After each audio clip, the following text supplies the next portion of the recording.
So my name is Aurélien SEUGNET. I am working as a business developer for Kerlink organization. Just a few words. Kerlink is a French company. We are one of the worldwide leaders on the LoRaWan ecosystem. I will potentially come back later on what is the LoRaWan ecosystem, but it's this company is providing connectivity solution for IoT.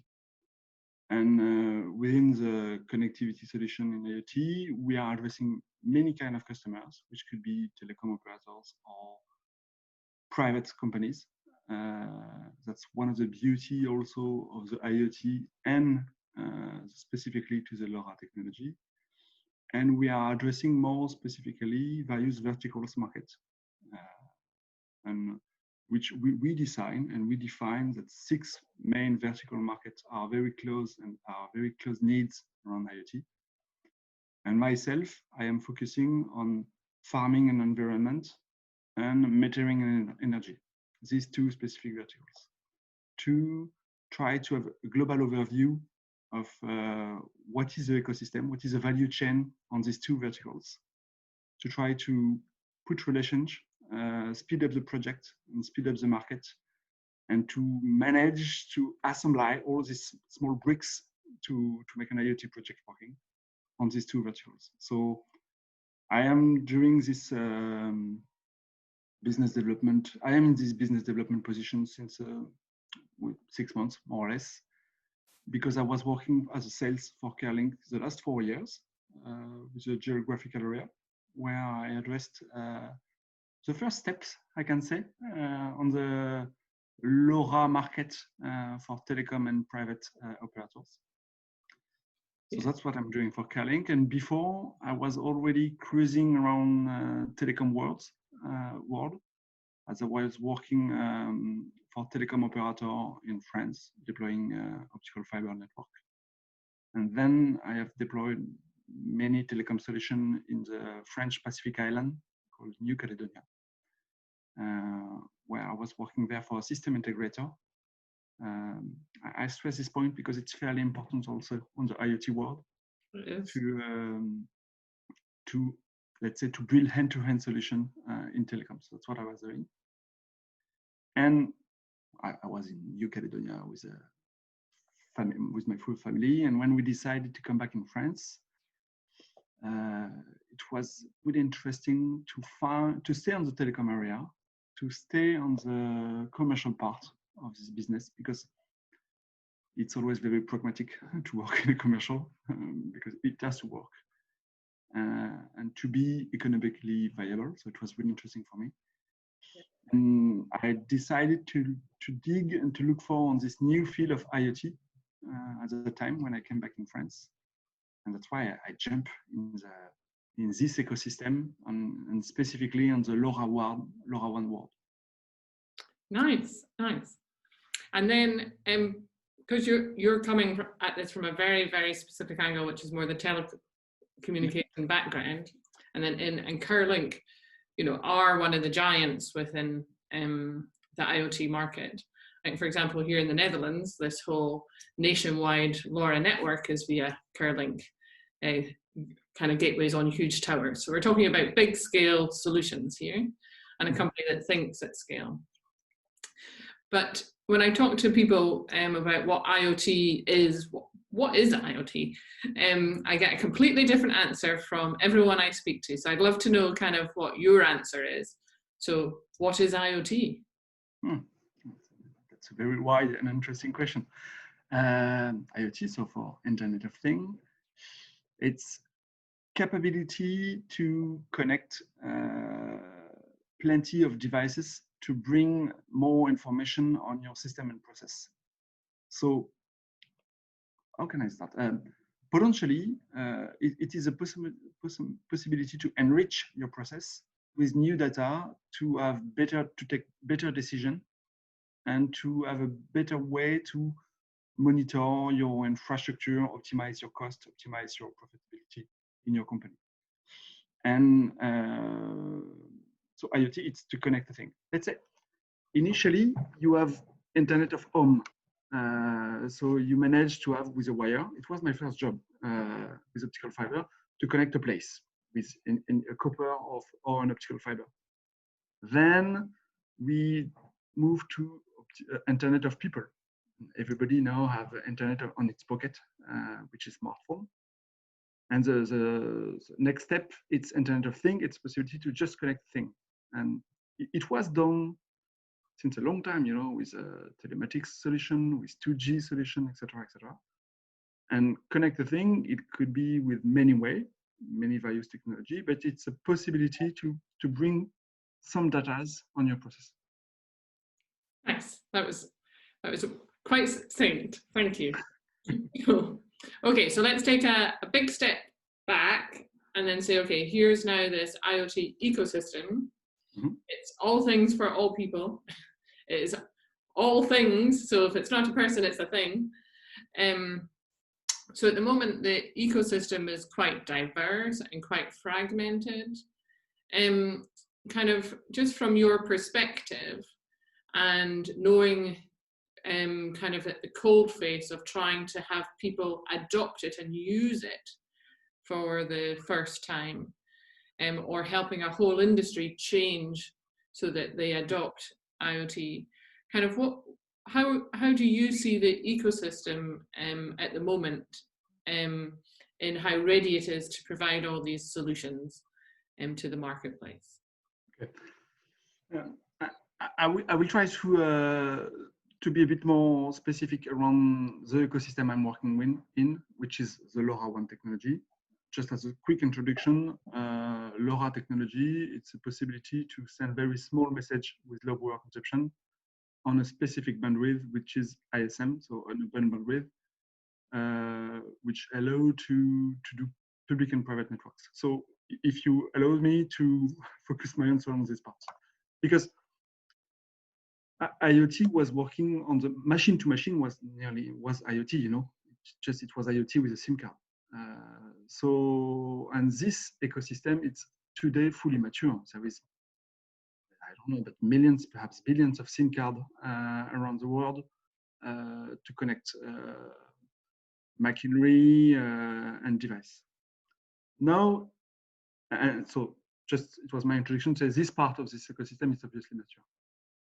Now on the new part of the IoT ecosystem, which is seamless and focusing on IoT, on LoRa, I said it is getting more and more mature. Initially, 6 years ago, when it started to be a huge hype around IoT, it was a concept, an interesting concept, and all the bricks of the concept were not available. Let's say today, I should say start like that. An IoT project for me, it's always 5 bricks. You need to have sensor, you need to have connectivity, and when connectivity, it's 2 bricks. It's the bridge, the radio bridge to connect the sensor, and the backend to be able to work and to process this data. And you need to have an application. So it's the best way to display your data, you know, and to have potentially to be able to stress and to compute the data you acquire. And the 5th brick, it's a system integrator. The possibility to have somebody to assemble all these bricks together to make it work, to provide a hand-to-hand solution. And 6 years ago, it was a lot of concept around, oh yeah, I'm able to do that. I'm able to do that. Potentially, I have this solution. But having the maturity of these 5 main bricks, it took some time. We can say 3 years ago, it was not enough qualified LoRa devices. So it was a big mess, you know, because a big miss, sorry, because it was, as you mentioned, LoRa connectivity network in Netherlands, full coverage provided by KPN, but not enough qualified and industrial sensor devices. Now we have more and more devices, and we are targeting to work more with system integrator, and to educate the system integrator for them to assemble the solution and to fill the needs, you know, and to fill the gap for the customer. we need now also to work on the interoperability between these various bricks, etc. And I can say that today we see a level of maturity on these 5 bricks, which is getting better and better. And that's really funny because potentially plenty of small seeds we have put 2-3 years ago, they're just coming back now saying, hey, now we understood what you were talking about 3 years ago. And it's starting to be interesting. Nevertheless, it was a bit longer than expected. Yeah. Yeah, it's still, yeah, to get the value, all the pieces need to work and they all need to be providing a high quality service. Any one that's missing is then lets the whole system down. Definitely. And more, because I was mentioning that IoT, it's kind of the natural heritage of the machine-to-machine world. And the machine-to-machine world was driven by telecom operators because and public operators, mobile network, because they provide the 2G connectivity. So as an heritage, mobile operator, as KPN, has deployed a LoRa network. Nevertheless, the value chain of selling a SIM card and selling a LoRa connectivity fee, it's definitely uncomparable. So it's definitely cheaper to work on the IoT because if you want to make it massive, you can't charge the same price as the SIM card. That's not the same value, etc. So if you want to deploy billions of devices, it's not the same price of billion of SIM card. And so we realize that this IoT, the possibility to have some local edge network. So I need an IoT network on my farm. I need an IoT network on my factory, on my city, on my street, why not, you know? And this edge coverage needs to be addressed by the private market. So today I'm working with farmers, but also with Renault for industry, with Airbus, etc.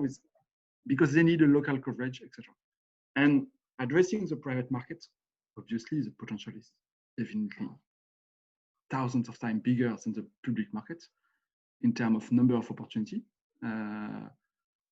But it took a bit more time to educate all the players. You know, if you're working only with the public operators, you have 3 players per country. Yeah. And add a few zeros into the end of the numbers. Definitely. Okay. But that's a nice segue because that's my next question, which is actually when you're trying to talk to these people who are wanting to get into IoT solutions for the first time, they're ready to make those investments and they want to have a deeper understanding of their business. They want to have connected devices, data and dashboards. What words of advice do you have for them when they're starting their IoT projects? What are the key things that people need to kind of really consider? Yeah, I think that I will have 2 answers to this question. First, they need to identify the 5 points I was mentioning before. What is the sensor I want to deploy? So what is the metrics I want to monitor? Second, how I want to connect the sensor. What is my constraint? My constraint, is it battery? Is it possible to wire the device? Is it possible to, is it the cost of the device, etc.? So to have a very deep dive on what I want to monitor and how I want to monitor it. Second, it's all the data collect, so all the connectivity thing, including the backend of this data collect. Third, it's or fourth, include the backend. How I want to display this information and how I want to connect it to my existing IT solution. And fifth, who will do all this integration and what is the scope of work of each player and what is the limitation, the scope of work of each player. So that's the first part of my answer. And second part of my answer is to improve a process with new data, you need to have a process in place. So, you know, For instance, in Kerlink, we are providing some geolocation solution, indoor and outdoor geolocation solution. And that brings plenty of interest on factories. Oh, I would be glad to know exactly where is this tool today. But if they don't have an existing process today to locate their tools, we can't enrich their process with our geolocation, So we can't bring the geolocation brick, but it's just here to fill an existing process. So if you want to optimize your water consumption on your building thanks to IoT, it needs to come in a process. So this process could be an ISO process. It could be a change management process. But yeah, so I come back to my initial sentence. You can't improve a process if you don't have a process. Well, that's a really nice articulation. Actually, I haven't heard that one before, but it's so true. You have to measure something. What are you measuring and why? Exactly. Okay, so the other thing then is to maybe look at the more human aspect. So we've talked a bit about the technology and the approaches and these 5 steps and the bricks and connecting them all. So that's kind of how the technology, all the bits and pieces in the process. But I was also wondering, from the fact that you speak to so many people and so many different environments, what kind of skills or competencies or just leadership styles do you think people need at the moment, given the maturity of the market today and the innovation and change that is needed? Yeah, that's an interesting question, because you can't do everything, because to have an IoT hand-to-hand solution needs a lot of technical skills. You need to understand computing, you need to understand programmation language, electronics, radio competences, business, production optimization. So obviously you can't manage everything. So you need to have a clear vision of who is good on what, because and to have a clear understanding of your scope of work. So you can't masterize everything. And as I said, an IoT project brings plenty of competences. So you need to be aware of that, because we have plenty of players. They believe that they will be able to develop it. Oh, this part is just computing, I will do it. Or to design a radio antenna, oh, I can do it myself, I have done it when I was in 4th grade, But joke apart, if you want to have an optimized system, you need to know what you're good in and be able to, because you need so many competences to have a good working hand-to-hand solution and optimizing cost. So yeah, have a clear vision of that. It's important in terms of leading your project, to know what you need to do internally and what you need to subcontract. Okay, that's again a really nice answer there, because it's it's complicated, but yet you have to make it simple. Okay, and then as we kind of move to the last couple of questions, the other kind of thing, again, if we kind of take a step back and you look at all of these projects, all of these companies that are trying to do IoT, and then kind of your own personal experience and perspective, what does success mean to you?